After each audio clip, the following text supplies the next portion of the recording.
Welcome back to One Grumpy Old Man and his classics. So what am I going to get up to today? I'm not sure, if I'm honest. Anyway, what could possibly go wrong? Let's see how it goes.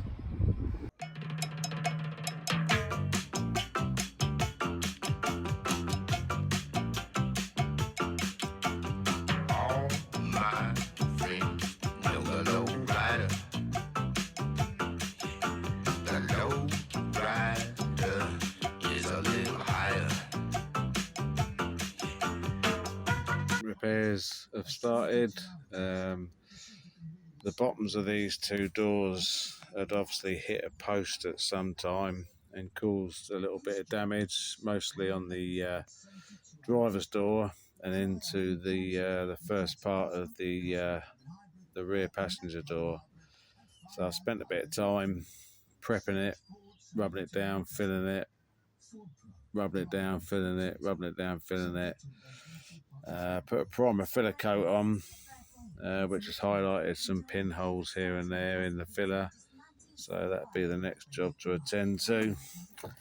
The rear arch is difficult to see. The inner lip had rusted, so I've repaired that, and I've sprayed some body shorts on it, which was already on there from factory but body coloured. So I've done that, and then in the future I can, when I'm painting the bottom of the doors, I'll paint that lip body colour so it all matches.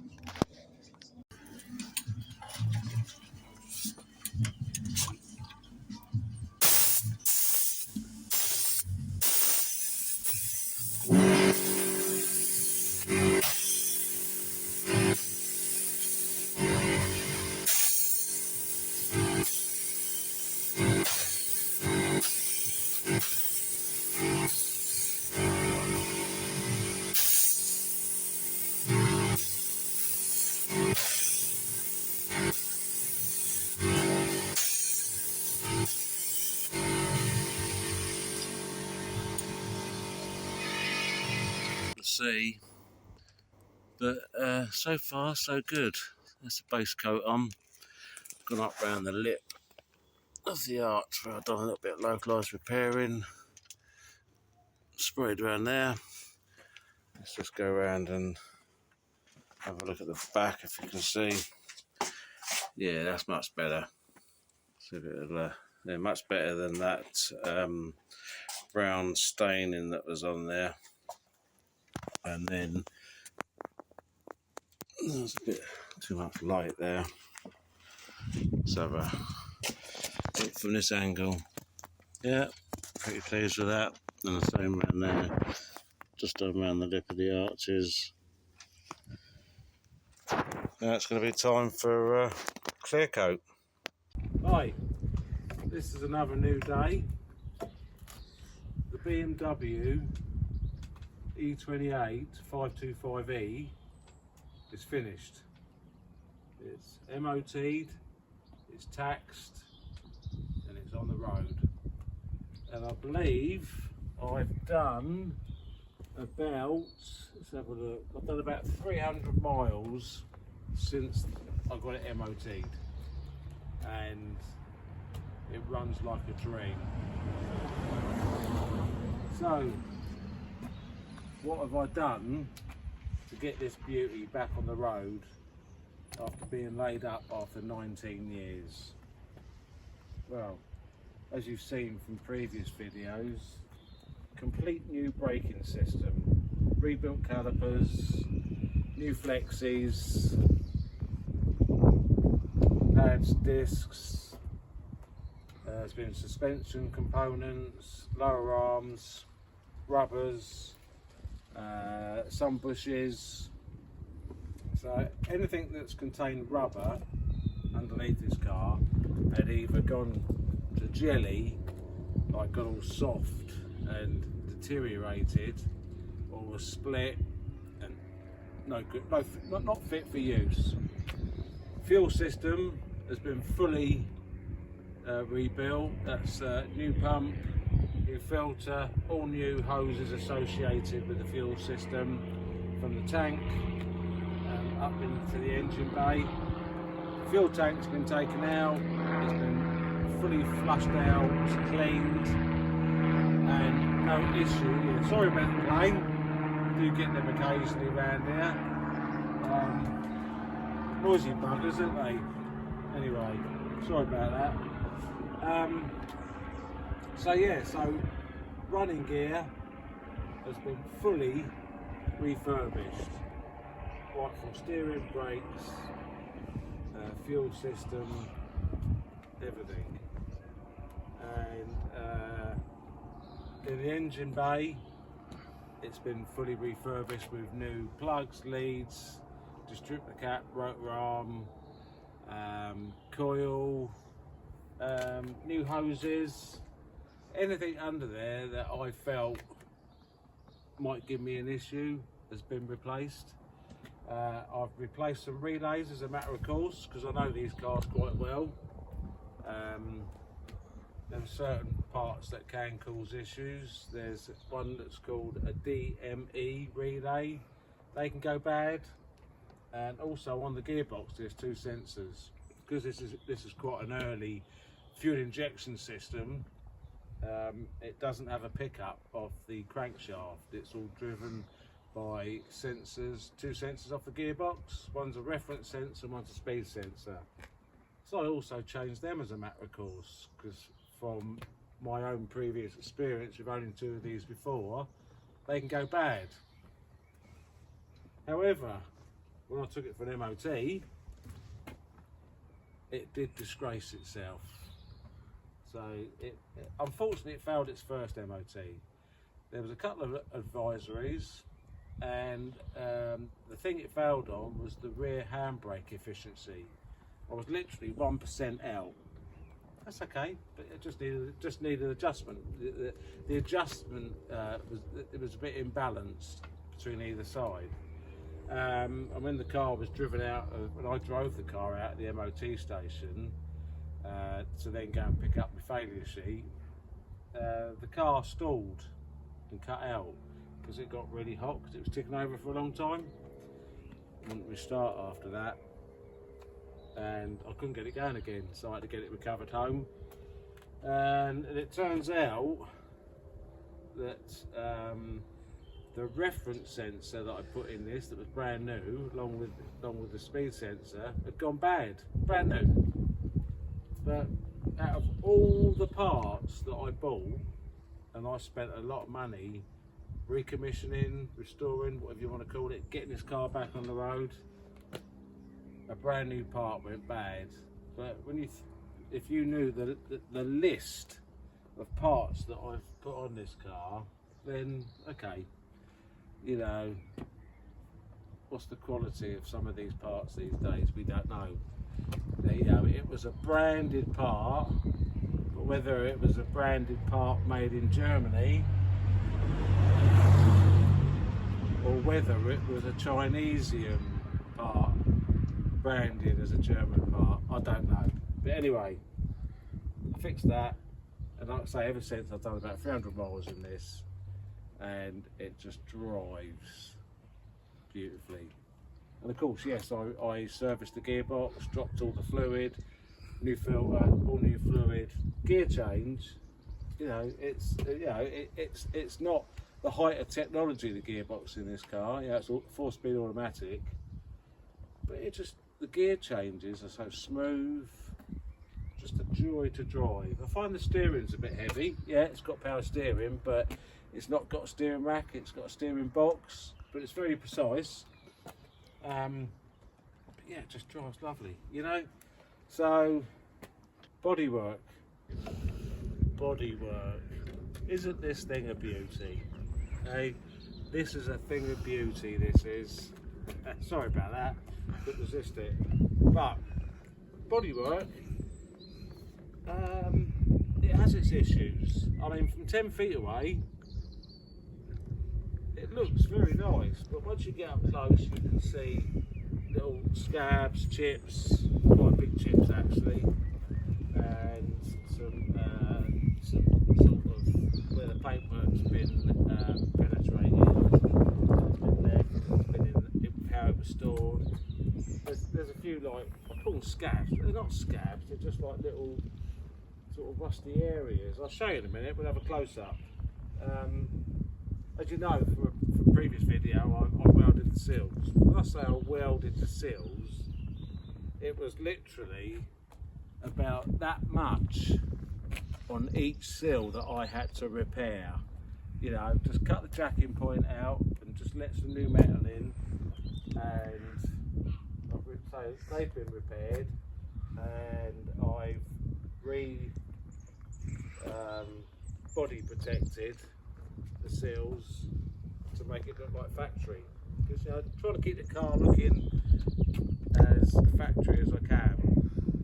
So what have I done? So anything that's black on this car has gone grey. So you know what plastic's like when it deteriorates, it loses its blackness and you get a sort of greyish colour. So wing mirrors, wiper arms, grills, I've redone them in satin black. Well, I think there's a video where I just showed a little bit where I was doing some paint work. So anything black has been done. Door handles have been redone. I gave the bodywork a real good mopping. I mopped it to try and bring it back, because where it had been shut in this garage for like all those years, you get lines down the car of like dust and where water drips on it, because, you know, it had an asbestos roof, so you have that corrugation in the roof, and that's where the water drips off and you end up with lines on the car. So I had to cut the bodywork back with some quite harsh cutting compound, but yeah, I mean, it's come up quite well. So also you'll see that I've repaired the bottom of the driver's door and the passenger door, because there was some body damage on there. So if we want to come around, we'll have a look. I have repaired part of the inner lip, you know, the return edge of the arch. There was a bit there I had to let in near the bumper and a little bit higher up, but the arches were really quite solid. This here, which I haven't painted yet, I've just you might have seen me grinding it down, and I've just put some of this rust cure stuff on there that's been on there for a couple of months now, and we've had rain and that, and no rust has come back. So, you know, it's pretty good stuff, but that's got to be painted. Whether I spray that or I just try and brush it in, I don't know, because I'm trying to resist doing too much spraying on this, because really, if to do that, I'd have to ideally blow the whole wing in, and I don't really want to do that, but we'll see. Down there was a scab. I've just a skim of filler on there to level it up. Obviously that needs painting, but as you can see, the bottoms of the doors I've repaired, because both of them were quite dented quite badly, so I've repaired them and blown those in. You know, I don't know if the camera picks this up, but there's like lots of these like little rust spots, some along the top of the rear window there. The roof, where it had stuff on it over the years, there's some quite deep scratches that have gone through the lacquer, and I mean, the roof could do with painting really, same as the bonnet. Might get away with doing just a few panels on it, but then it's the colour match, you know, it's not gonna, you're gonna have a bit of a mismatch, but does it matter? You know, it's not a concourse car by any means. It's everyday car that I'm going to use, whether it's winter, summer, doesn't matter. I'll be using this all year round, because I take care of my cars, so, you know, I don't let them get into a state where they're just filthy, and, you know, you go out on the salty roads in the winters and that, they get cleaned whether they need it or not. The interior, I mean, classic BMW really. You know, you've got that little bit of a curved it's all curved to the driver. Don't know how well the camera's picking that up, but it's just a lovely driving position. Keep fit windows in the back, got electric ones on the front. Yeah, it's got a modern stereo in it, but yeah, it's a black one, so it sort of blends in quite well with the dashboard. Sports gearbox, so you've got sports mode, economy mode. That's a bit of an odd one really, economy for a 2.7 litre straight 6 engine. But anyway, and then you've got 3, 2, 1, so you can lock it in a gear. Yeah, I mean, it's quite a nice place to be really, you know. It's got, well, look at them seats, look, they're proper sprung seats. You know, you get in here and they're just lovely old chairs in these cars, you know, they're wide, you know, not these little things that make you sit like that or make your back ache or make your arse ache. You know, these are like proper sprung seats. You could get in this and drive a few 100 miles and get out refreshed the other end as you got in. So yeah, I mean, it's got a sunroof, you know, keep fit sunroof. So we've got that in there. Not that I'm a great sunroof fan, you know, it'd probably rarely be open. Got my fake Few orange or faux orange, however you say it. It's not a real one. It's just a very good reproduction, really. Very good neighbour of mine gave me that to put in the car, so it's quite period correct actually. You know, if any of you know what they were, these were lovely old things. They were. Used to take the pin out, prick the back to release the scent in there. No, I've already said, haven't I? Like, if any of you remember these, you know, because people will remember what these were. If you were like from the 80s, you would know what that was. Anyway, so yeah, so nice place to be really. So this is the first time I've sat in the back of this car. Yeah, I mean, there's not masses of room. I mean, it's just about enough. So it's my neighbour. This is the first time I've sat in the back of this. Probably out of the other 2 cars I had, I probably never sat in the back of them. But yeah, I mean, it's not a bad place to be. I mean, not a lot of leg room, but you've got to remember this is nearly a 40-year-old car, so cars were built to a different size in them days. I mean, now they're the sizes of, I don't know, ridiculous size. But you know, I suppose this seat is back a little bit, but yeah, there's enough leg room for comfort. You know, got the old armrest there that folds down. Let's pull that down. There you go. Look at that. Nice big armrest. You know, quite comfy in here. You could, on a long journey, you could have a good old snooze. Got the privacy blind in the back. These weren't a standard fit, these were an optional extra. I quite like them, you know, so you know, you can just release it and let it roll back down. It's like a roller blind really. But yeah, I think not a bad place to be really. Actually, I might leave that down. I think it looks better in a down position. So yeah, all in all, you know, keep fit windows. There you go, look at that. Nice easy action. So yeah, there you go. Okay. Alright. Go. Oh.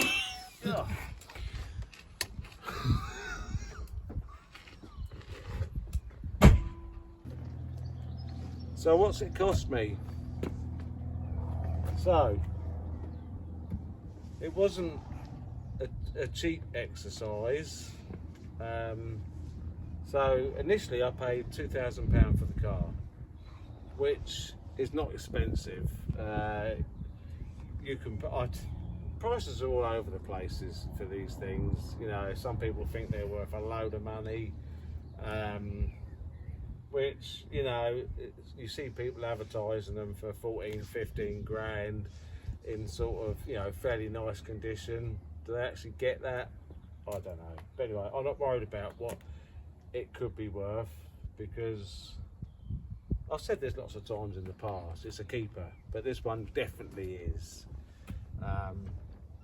I bought this off a very good friend of mine. He was very reluctant to part with it. Unfortunately, he's not blessed with being that mechanically minded, where I am. You know, there's not a lot I can't do, and he eventually gave in and sold it to me with a heavy heart. And it was quite an emotional day for him when the car went. Anyway, so what's it cost me?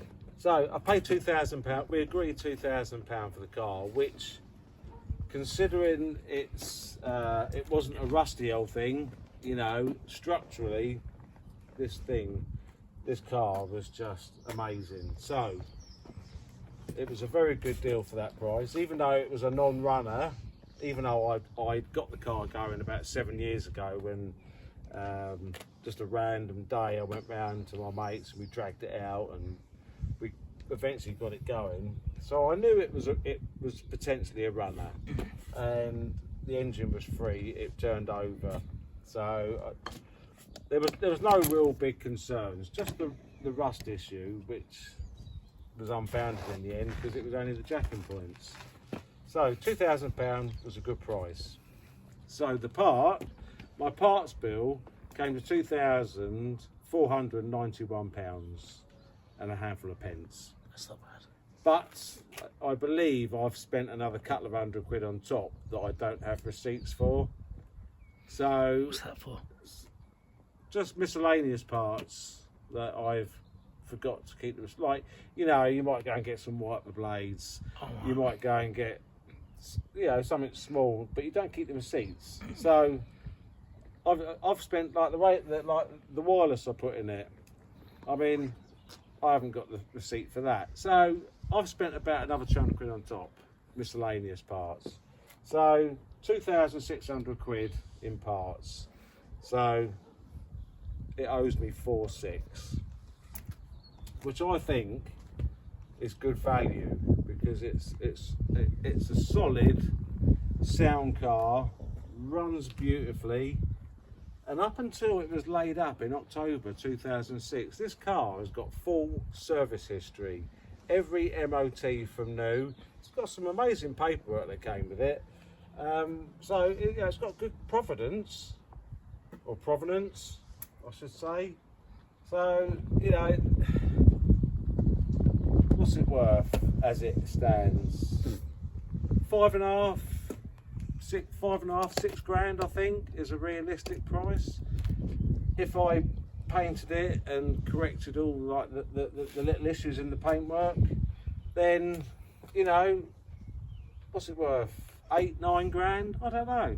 So it's difficult to value, but I'm not worried about its value, because this is my daily and it's going to be staying with me.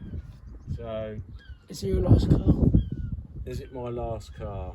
Is it? I think so. I don't really want it. I don't know. Like, do I want to restore anything else? Let's worry about that later. So anyway, it's sort of finished, but it's not. It's in daily use, but there are still some issues that need still addressing, like, yeah, the paintwork issues that I will do as and when. But I'm just going to use it, enjoy it, and I will continue to improve it all the time. So yeah, chuffed to bits with it. Anyway, so what's next for the channel? Just before we go, my Mercedes W210 needs a little bit of remedial work. It's got a little bit of rust appearing at the bottoms of the wings that need addressing. The washer pump has sort of packed up on it. It pumps, but it just dribbles out, so that needs looking at. So there is some little jobs to come on that car. The Jag, I need to replace the front flexi hoses on it. So yeah, there is some more interesting content coming to the channel. Thank you for watching this episode. I really do appreciate it, and it would be really great if you could subscribe. You know, I know everyone says this, but it's true. It doesn't cost anything, you know, just subscribe, hit the notification bell so you know when the next video is coming out. Yeah, give me a thumbs up, leave me a comment, because I'd love to know what you think of this channel. You know, is it rubbish? Is it okay? Or is it, you know, just something different, you know, just some old chap in his garage rolling around on the deck fixing his cars, or yeah, fixing, restoring, maintaining, you know, because they all have their little issues. You've always got to keep on top of these things. So anyway, thanks for watching. See you in the next episode. Bye.